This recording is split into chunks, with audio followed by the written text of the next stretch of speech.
Finally, let's look into a little bit about stress management, stress into success. Do you get stressed sometimes? Get stressed? Okay, so let me start by giving a definition for stress. A lot of people say after they saw the definition, stress had a different meaning altogether. So you can make a note of it. It's just a one-line definition, very simple one-liner. You can write it under this heading itself. Just one-liner. Ready? Stress is the negative interpretation of pressure. Stress is the negative interpretation of pressure.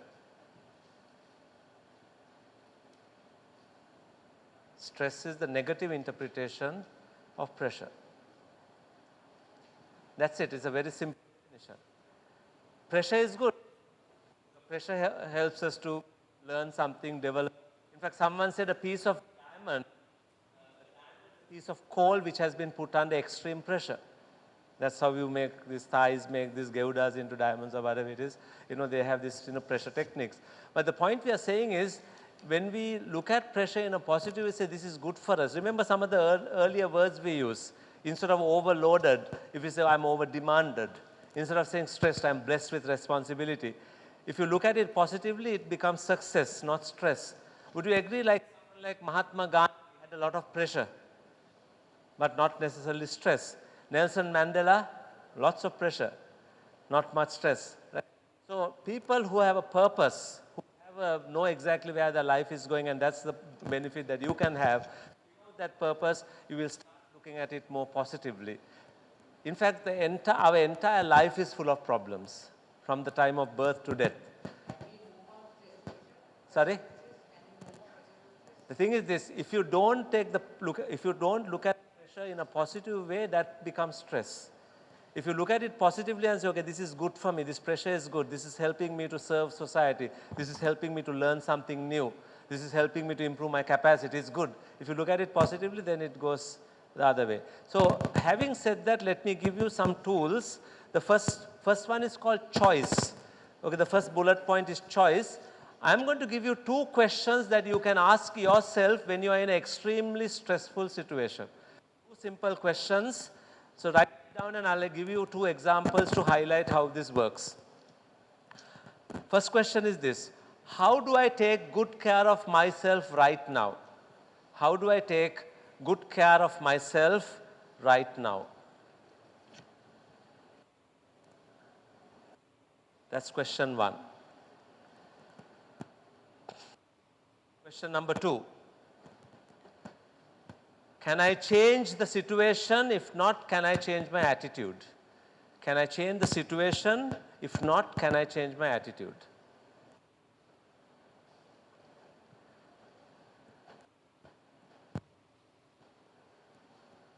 So what is the first question altogether?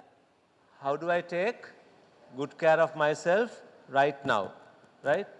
Second question, can I change the situation? If not, can I change my attitude? So let me give you some examples to illustrate this. Once there were 2 trainers who does work on personal development. They were both taking a flight. They were flying into Los Angeles, and they were scheduled to land at 10 p.m., get to the hotel by 11, have a good 6-7 hours of sleep, and next morning both were coming to do the training, which was going to start at 9 in the morning. They were going to co-deliver that training. But before the aircraft landed, there was a message from the airport saying that there is fog in the airport, it's not safe to land, and the aircraft was diverted to San Diego. Now from San Diego, there's a 3.5-hour bus ride back to Los Angeles. Now what happens to their schedule now?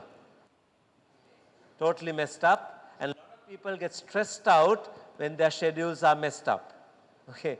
So one of them got really angry and he was shouting and he was telling these bloody airlines, they don't know how to land these planes now, and because of this airline I don't get to sleep tonight, and because of that tomorrow I'm going to mess up my training. He was giving all kinds of negative information to his brain. Other gentleman knew the 2 questions and he asked himself the question. What is the first question? Can you read it out? Then it will get into your mind first. What is the first question? How do I take good care of myself right now? And his brain said, very important training tomorrow, take as much rest as possible. right? And then the second question is what? Can I change the situation? If not, can I change my attitude? Can he change the situation? No. The plane has gone to an airport. Then you change your attitude, and the attitude change starts with attitude of gratitude. What can you be grateful for in this moment? So what can they be grateful for right now? They are alive. Main thing is the aircraft landed safely, they are alive. He also remembered that many years ago he had done training in India, and that he remembered that those days the buses were, had seats, no air conditioning, bumper to bumper traffic, potholes on the road, dust and sound blowing from all over the place. He said, I'm so thankful right now because I'm in this luxury bus with recliner seats, there's piped music and air conditioning, carpeted roads. What else do I need? I feel so blessed. So with that attitude of gratitude, he put his chair back, reclined it fully, and slept for a good 3 hours. Do you think the other guy slept at all? He said, bloody hell, on and on. And that guy went into the hotel and had a fight with the receptionist for the registration process because they want to speed up, and everything is a fight for them, right? And I think he went to his bed and slept? Not really.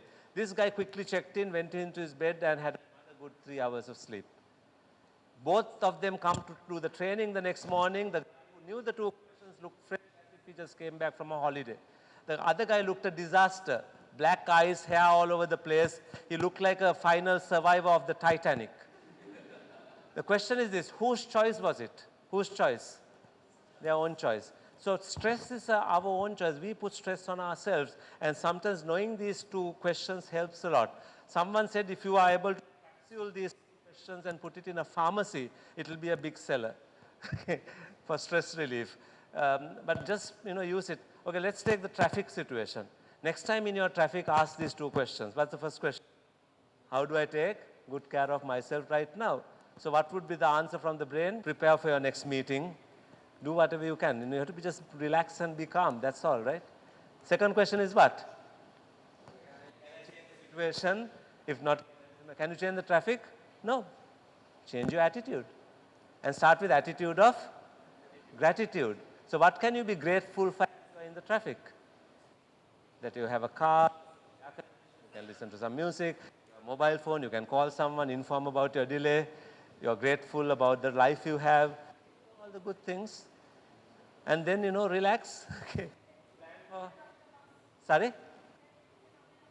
Thankful in a bus. But even if you're in a bus, you can be thankful that you're not walking. And if you're walking, still be thankful that you have legs. But what I'm saying always, okay, reason for gratitude. So, having said that, let me recite one of my favorite poems. In fact, this, if you had seen my YouTube video, you would have seen this as well. This name of this poem is called Forgive Me, Whine. And here we are talking about whining, which is complaining and grumbling, not the stuff you drink. Okay, that must be haram. So I'm going to talk about Forgive Me When I Whine. It goes this way. Today upon a bus, I saw a girl with golden hair and wished I was as fair. When suddenly she rose to leave, I saw her hobble down the aisle. And then I saw that she had just one leg and she wore a crutch. But as she passed a smile. Forgive me when I whine, I have two legs, the world is mine. Later, I stopped to buy some candy, and the lad who sold it had such charm. I stopped a bit and I spoke with him, if I were late, I'll do no harm. And as I left, he said to me, I thank you, sir, you've been so kind. It's nice to talk with folks like you. He said, you see, I'm blind. Oh God, forgive me when I whine, I have two eyes, the world is mine. Later, as I walked down the street, I saw a child with eyes of blue. He stood and watched the others play. He did not know what to do. And then I stopped and I asked him, why won't you join the others, dear? He looked ahead without a word, and then I knew he couldn't hear. Oh God, forgive me when I whine, I have 2 ears, the world is mine. With feet to take me where I'd go, with ears to hear what I'd know, with eyes to see the sunset glow. Oh God, forgive me when I whine, I've been blessed indeed, the world is mine. So next time you start complaining, think about it. Thank you very much. So that's basically about choice. Let me run through the others quickly. We are getting close to our finishing time. Managing energy is simply always, you must have heard the concept of resting before you get tired. Rest before you get tired was an experiment done about 150 years ago. There was this carrying these big iron logs called the pig iron. They were taking it from A to B. So this particular scientist came and measured to see how many are they carrying for a day. Then one of them and said, today I am coming with you and I want you to rest before you get tired. So as he went along, he asked, are you okay? I'm fine. Getting tired, and he was able to carry 30% more iron logs during the day. Because once you get tired to come back, it takes a long time. So even when you schedule your work, try to do it in a manner before you get tired, take a rest, a quick 2-3 minute break, have a cup of tea, do a little walk, come back, and that helps. Other thing is you can also see how do you rest your brain before you get tired. Now, rested, you can't say brain, you'll be dead, right? Brain doesn't stop like that. So how you rest your brain is by changing the type of mental activity. That's why in schools you don't have like Mondays, mathematics, Tuesdays, science, Wednesdays, Sinhalese. You don't have that stuff. You'll have 40-minute subject periods. Otherwise the brain gets too tired. If you keep using one part of the brain, as the brain uses, what happens is brain generates electricity. That's how the information flows. And that works on sugar and oxygen. And as you keep generating that electricity, it also gives some waste material called toxins. And toxins go and fill the synaptic gaps inside, in between the brain cells. And if you keep doing the same thing over and over again, you get a headache because that's why the head gets hot and all, because you're continuously using that part. But if you stop and go to another activity, this side will get purified automatically and start using another side. And if you can also start switching from left brain to right brain activity, some creative work, some logical work, that also helps. Now, if you are doing the same thing, you can't stop and go to a different activity, take an aerobic break. An aerobic break is just go for a 2-minute walk or something after 30 minutes and come back, again be fresh. You can keep going back to the same activity. This managing energy is useful, resting, tired. You can do things like tension exercises, breathing exercises. I don't want to go through that. I'm sure all of you know a lot of this stuff. Also skip exercises. This basic exercises, you know what is recommended. Rest again, 6-8 hours of sleep is needed, good peaceful sleep. Nutrition, again, this is not something I should be talking to you about. So these things are, and again, these are things you could actually recommend to people. But I would like you to take through the last. Sorry? Yeah, as I said, you need to have 6 to 8 hours of good peaceful sleep. That's rest. Rest, yeah, under rest, yeah. And finally, stillness. Stillness is about how you still your brain. Talk a little bit about stillness and how you give a good rest to your brain by using meditation. Right?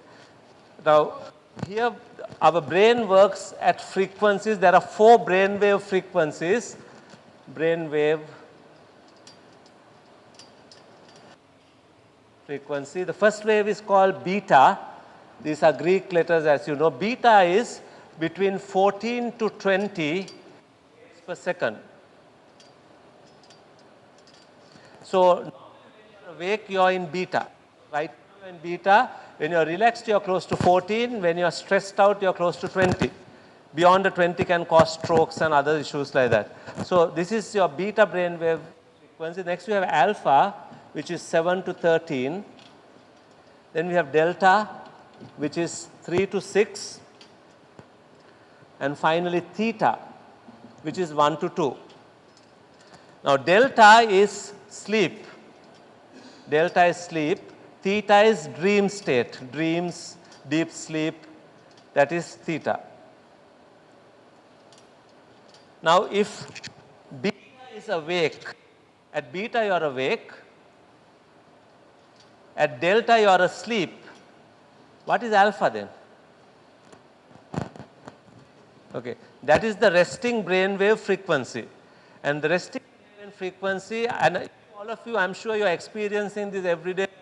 This is the moment you just wake up in the morning, you're still lying down on the bed, your eyes are still closed, but you're fully aware about what's happening around you. Okay, you're like half asleep, half awake. That's alpha. You're also in alpha when you're doing meditation or praying or sitting by a beach, watching the waves, listening to some soft baroque music. It's like that. So when you do meditation, you bring your brainwave frequency to that level, which is very restful for you.